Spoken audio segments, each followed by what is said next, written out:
सभा बुलाई। भगवान विष्णु और देवता लोग सभा कर रहे थे।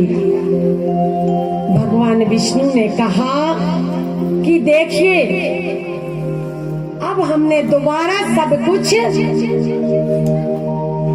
खो दिया है, राक्षस हमसे छीन कर ले गए हैं, अब हमें कुछ करना होगा। देवता बोले, प्रभु आप ही करिए। भगवान वामन अवतार लेते हैं। अब वामन अवतार लेने का समय आ गया है। माता अदिति ने बहुत भक्ति की थी।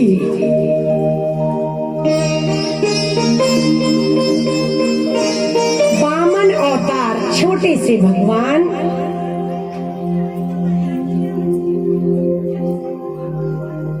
माता अदिति ने बहुत तपस्या की थी।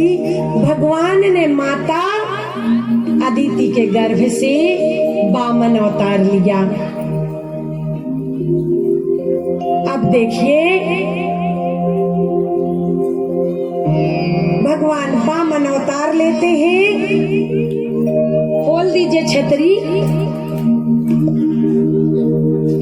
बोलिए वामन भगवान की जय।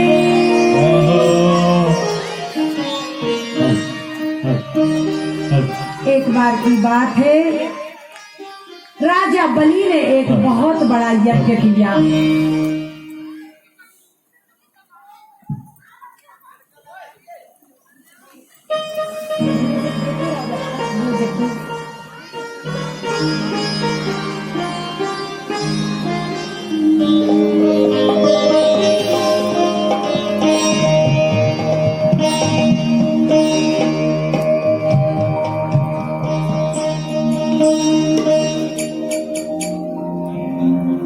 राजा बलि ने बहुत बड़ा यज्ञ किया है। यज्ञ की तैयारी हो ही रही थी कि भगवान वामन अवतार लेकर बस वहीं खड़े हो जाएंगे। वहीं खड़े हो जाइए। सभी लोग छोटे से भगवान वामन अवतार के दर्शन कर रहे हैं। और यहाँ पर राजा बलि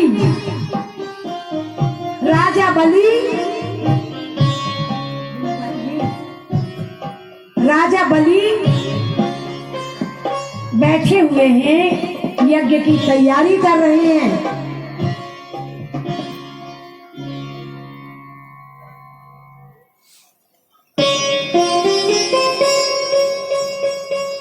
उनके गुरु शुक्राचार्य जी ने कहा कि आप विधिवत यही यज्ञ कीजिए, कोई विघ्न बाधा नहीं आनी चाहिए।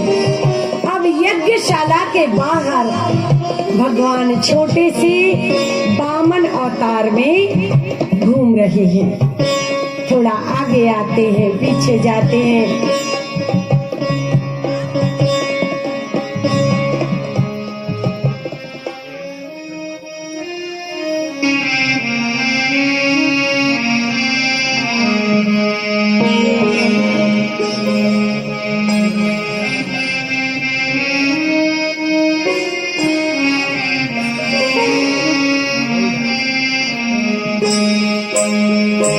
तेरे द्वार खड़ा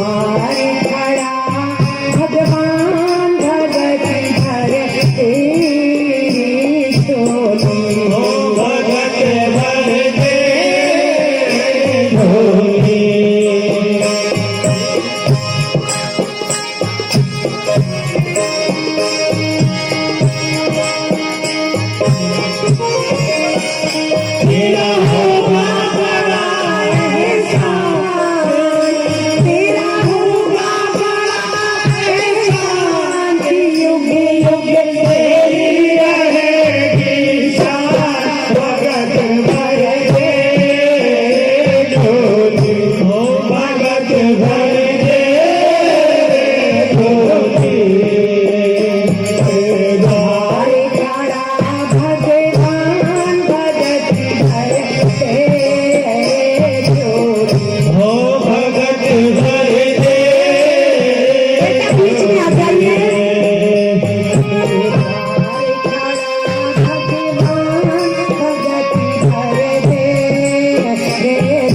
हो भगत भर दे झोली।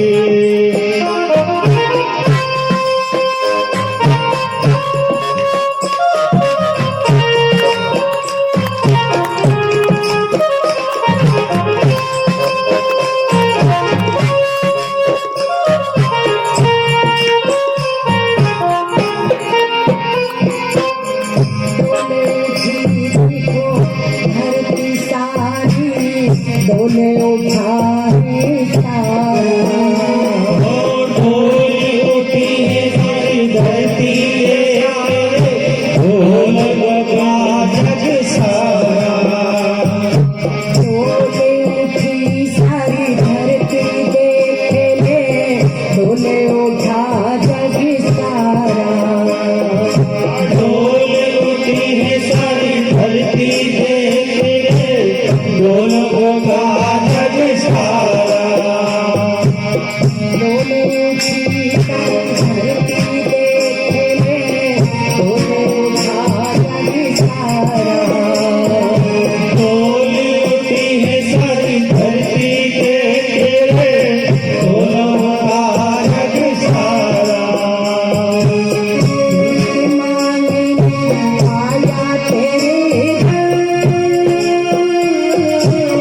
जगत का पालन हारा रे, जगत का पालन हारा। आज तेरा महिमा करने तुम आज तेरा महिमा तू मुझसे कर ले जरा पहचान। भगत भर दे झोली, ओ भगत भर दे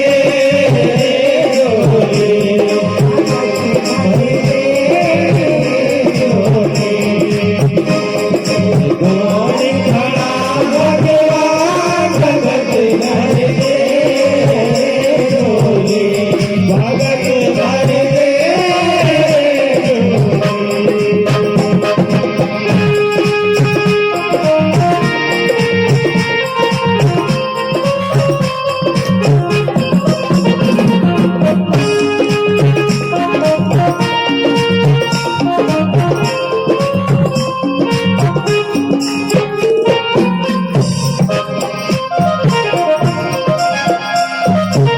आज लुटा दे कर बस अपना, मन में कहना मेरा। आज लुटा दे सर्वस्व अपना, मान लेना मेरा। आज लुटा दे सर्वस्व अपना, मन में कहना मेरा। आज लुटा दे सर्वस्व अपना, मान लेना मेरा। मिट जाएगा पल में तेरा, जाएगा पल में तेरा जन्म जन्म का फेरा रे। ओ जन्म जन्म का फेरा,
बोलिए बामन भगवान की जय।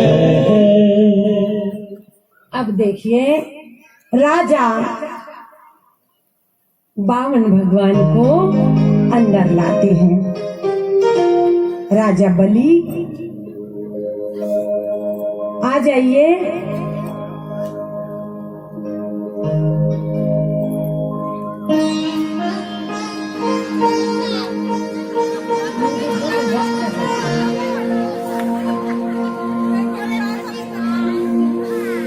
आ जाइए, उधर को फेस करके खड़े हो जाओ ये, और आ जाइए पास में। राजा बलि उठकर उनका स्वागत करते हैं, हाथ जोड़कर पूछते हैं उनसे, आ जाइए यहाँ खड़े होकर उधर को अपना चेहरा करें। ये बोलिए बामन भगवान की जय।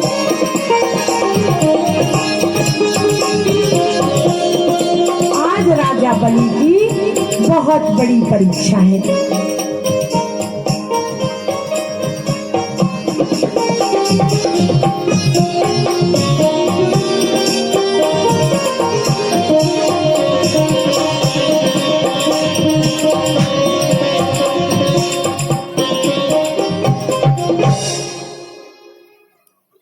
राजा हाथ जोड़कर बलि राजा हाथ जोड़कर भगवान वामन देव से बोलते हैं कि प्रभु आपको क्या चाहिए। वामन भगवान बोलते हैं कि पहले वचन दो, पहले आप मुझे वचन दो कि आप हम जो मांगेंगे आप हमें देंगे।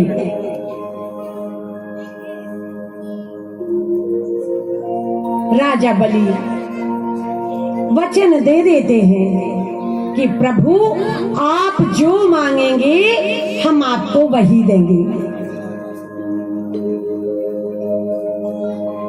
अब शुक्राचार्य जी देख रहे हैं, उन्होंने देखा कि कुछ छल नजर आ रहा है यहाँ पर। वामन देव बोलते हैं, राजन मैं संतुष्ट ब्राह्मण हूँ, मुझे ज्यादा कुछ नहीं चाहिए। वामन महाराज जी छतरी रख दीजिए और आप राजा से कहिए कि मुझे कुछ नहीं चाहिए, मैं संतुष्ट ब्राह्मण हूँ, मुझे बस 3 पग भूमि चाहिए। राजा हंसने लगते हैं कि एक तो आप भगवान इतने छोटे से हो और उसमें 3 पग भूमि। भगवान फिर कहते हैं, राजन मुझे सिर्फ 3 पग भूमि चाहिए है। राजा कहते हैं, अरे महात्मा जी 3 पग भूमि क्यों मांग रहे हो, उससे क्या होगा, राजपाट मांग लीजिए, आज मेरा दान करने का बहुत मन हो रहा है। वामन देव फिर बोलते हैं कि 3 पग भूमि ही चाहिए, मैं बहुत संतुष्ट ब्राह्मण हूँ और मुझे कुछ नहीं चाहिए। अब तो शुक्राचार्य जी ने सोचा कि 3 पग भूमि जरूर कुछ चाल दिख रही है। उन्होंने नेत्र बंद किए और जैसे ही नेत्र बंद किए उन्हें साक्षात परब्रह्म परमात्मा भगवान विष्णु के दर्शन होते हैं।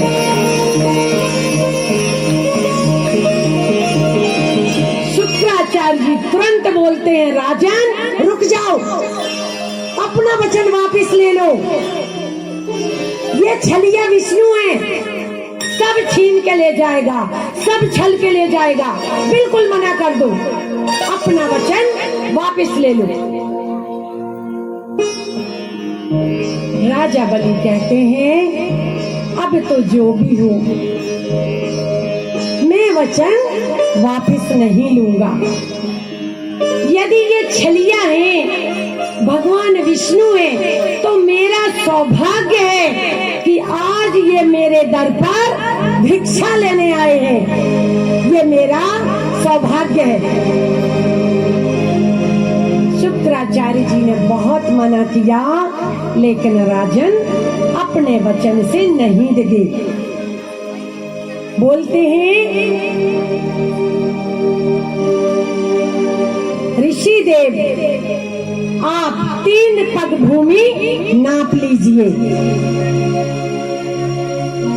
वामन देव ने जैसे ही बोला कि राजन ने बोल दिया है कि 3 पग भूमि नाप लीजिए।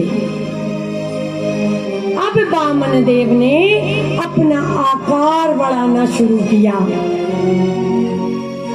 बढ़ाती बढ़ाती पृथ्वी से ब्रह्मांड तक अपना आकार बढ़ा लेते हैं। पहला पग रखते हैं, पूरी धरती नाप लेते हैं। एक पग रखेंगे, रखिए एक पग, ये रखा एक पग, पूरी धरती नाप ली। दूसरा पग रखा, पूरा ब्रह्मांड नाप लिया। 2 पग में ही सब कुछ नाप लिया। अब वामन देवता कहते हैं, राजन तीसरा पग कहाँ रखूं? राजन ने हाथ जोड़ लिए। प्रभु आप ही बताइए, दान बढ़ा के दानी बढ़ा।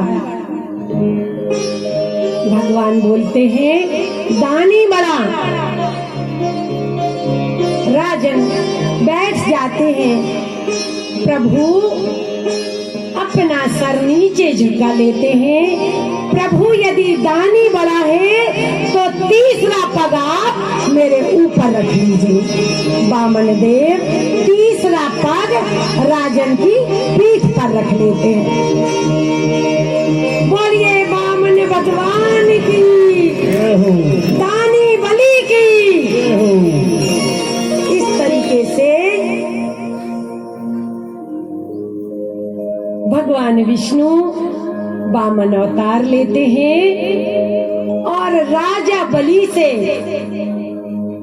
फिर से तीनों लोग 14 भवन ले लेते हैं और देवताओं को वापस कर देते हैं। बोलिए वामन भगवान की जय।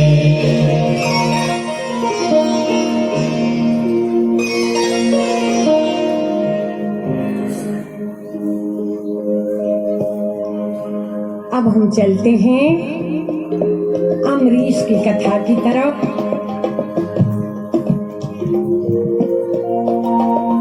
सूर्यवंश की तरफ। सूर्यवंश में एक राजा अम्बरीश थे। राजा अम्बरीश भगवान के बहुत भक्त थे। कौन से कुल के थे? रघुकुल के। रघुकुल रीति सदा चली आई, प्राण जाए पर बचन न जाई। उसी कुल के राजा अम्बरीश भगवान के बहुत भक्त थे। एक दिन उन्होंने व्रत रखा और दुर्वासा ऋषि को आमंत्रित करा। उन्होंने बोला कि राजन तुम जाओ, जब पूजा का वक्त हो जाएगा मैं आ जाऊंगा। दुर्वासा ऋषि ध्यान में मगन हो जाते हैं और टाइम पर नहीं पहुंचते। सब लोग बोलते हैं राजन आप व्रत खोल लीजिए, क्योंकि यदि समय पर व्रत नहीं खोला तो आपको व्रत का फल भी नहीं मिलेगा। तो राजन ने जैसे ही तुलसी दल मुंह में दिया ही है कि दुर्वासा ऋषि आ जाते हैं। बहुत क्रोध करते हैं, बहुत क्रोध करते हैं। तुमने मुझे आमंत्रित किया और मेरे आने के पहले ही व्रत खोल लिया। बहुत क्रोध क्रोधित होते हैं, अपनी जटाओं से बाल निकालते हैं, उससे एक राक्षसी पैदा होती है। अब देखिए, भगवान विष्णु का चक्र सुदर्शन आता है, उस राक्षसी का वध कर देता है। अब चक्र सुदर्शन दुर्वासा ऋषि के पीछे पीछे भागता है। दुर्वासा ऋषि तीनों लोक में दौड़े दौड़े गए और अंत में भगवान विष्णु के पास गए। प्रभु मेरी रक्षा करो। भगवान बोलते हैं, भक्त के ही पास जाओ आप। ये चक्र सुदर्शन जहाँ इसके भक्तों के साथ अन्याय होता है, ये खुद ही मुझसे बिना पूछे चला जाता है। दुर्वासा ऋषि राजा अम्बरीश के पास आते हैं, क्षमा मांगने ही वाले थे कि राजा अम्बरीश उनके चरणों में गिर पड़ते हैं। कहते हैं, प्रभु मुझे माफ कर दो। दुर्वासा ऋषि कहते हैं, माफ तो मुझे माफी मांगनी चाहिए, मुझे क्षमा कर दो। बोले नहीं, जिस कुल में ऋषि साधु महात्मा यदि क्षमा मांगेंगे तो उस कुल को डूब मरना अच्छा है।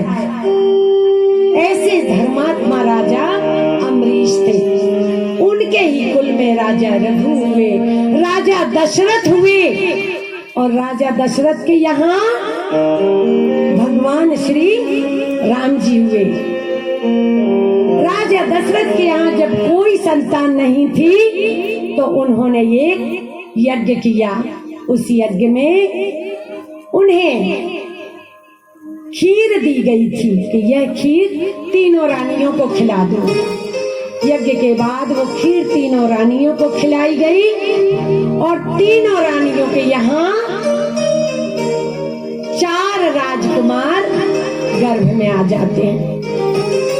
कौशल्या जी के गर्भ में भगवान राम, कैकेयी माता के गर्भ में भरत जी और सुमित्रा माता के गर्भ में लक्ष्मण और शत्रुघ्न।